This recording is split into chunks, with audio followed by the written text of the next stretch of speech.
Bueno, hicimos un gran partido, sobre todo la primera parte. Yo creo que todo salió perfecto, lo que teníamos sobre el papel para plantar el partido y nada, se nos adelantaron un poco al principio, pero después rápido nos recompusimos con mi gol, que la verdad que fue especial.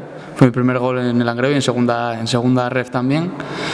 Y después también tuvimos varias ocasiones, pero bueno, al final el paso de los minutos yo creo que nos hizo bajar un poco al ser campo natural y no estar acostumbrados a ese tipo de superficie, pues nos hizo bajar, pero también nos sentimos cómodos defendiendo, tampoco tuvieron ellos grandes ocasiones y yo creo que el balance es positivo, seguimos arriba y aunque llevemos 5 partidos sin ganar, seguimos puntuando, que es importante, y seguimos ahí en la pelea. Sí, a ver, el Pontevedra es un equipazo, la verdad, ya nos lo demostraron en la primera vuelta, aunque bueno, es un contexto bastante distinto a lo que fue la primera vuelta.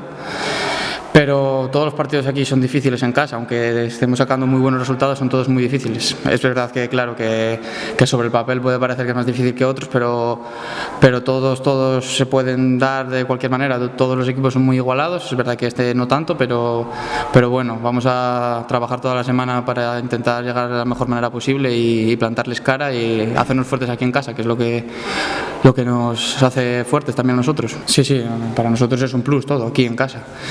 Y obviamente, pues sí, hay que mirar que ellos son los primeros clasificados y que van a venir aquí a jugar, a plantearnos un fútbol como es el de ellos, de mucho toque, y nosotros vamos a tener también que sufrir. Seguramente nos expongan a sufrir defensivamente, pero nosotros también vamos a jugar bien y vamos con nuestras armas a